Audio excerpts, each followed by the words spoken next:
വിദേശ രാജ്യങ്ങളിൽ സർക്യൂട്ട് നടത്തുന്ന പ്രധാനമന്ത്രി ഇന്ത്യയിലെ വിലക്കയറ്റത്തെക്കുറിച്ച് മൗനത്തിലാണ്.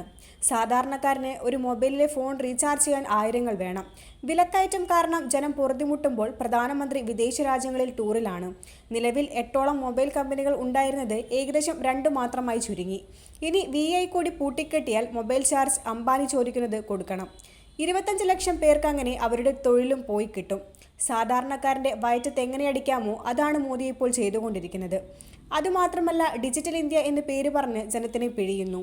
150 രൂപയ്ക്ക് കിട്ടിയിരുന്ന ചാനൽ പാക്കേജ് 250 കൊടുത്താലും ഇപ്പോൾ കിട്ടുകയില്ല.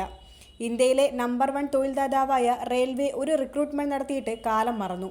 പെട്രോൾ ഡീസൽ വില റോക്കറ്റ് പോലെ കുതിച്ചുയരുന്നു.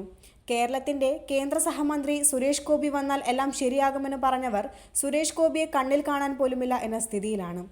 GSTയിലുള്ള പാചകവാതകം വില 1000 രൂപയിലെത്തി. കൂടാതെ സബ്സിഡിയുമില്ല.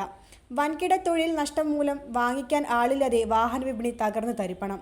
വൻകിട കമ്പനികൾ ഇന്ത്യയിലെ കച്ചവടം മതിയാക്കി പോകുന്നു.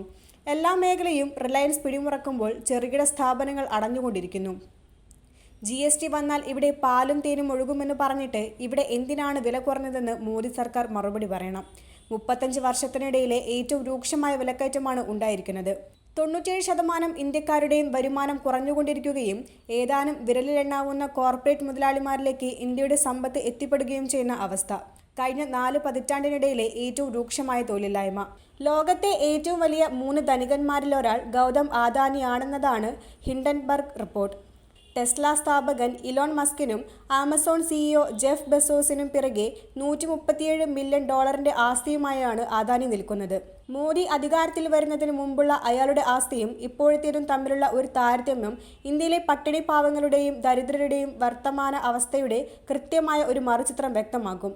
ഇന്ത്യയുടെ പൊതുമേഖലാ സ്ഥാപനങ്ങളും എയർപോർട്ടുകളും തുറമുഖങ്ങളും മാത്രമല്ല, ബാങ്കുകളും മാധ്യമ സ്ഥാപനങ്ങളും വരെ കൈപ്പിടിയിൽ ഒതുക്കിക്കൊണ്ട് രാജ്യത്തേക്കാൾ വളരുന്ന ഒരു വ്യവസായ സാമ്രാജ്യമാണ് സംഘപരിവാരം സ്പോൺസർ ചെയ്യുന്ന ചങ്ങാത്ത മുതലാളിത്തത്തിലൂടെ ഇന്ത്യയിൽ വളർന്നു വരുന്നത്.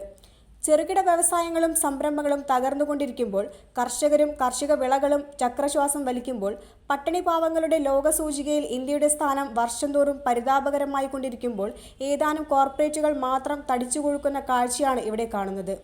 ഇനിയും മോദിയാണ് സൂപ്പർ എന്ന് പറയുന്നവർ ഇനിയെങ്കിലും കണ്ണു തുറന്നു നോക്കണം. ഇവിടെ കോർപ്പറേറ്റുകൾ മാത്രം വളർന്നു വന്നാൽ മതിയോ, സാധാരണക്കാർ ജീവിക്കണോ വേണ്ടയോ എന്ന്.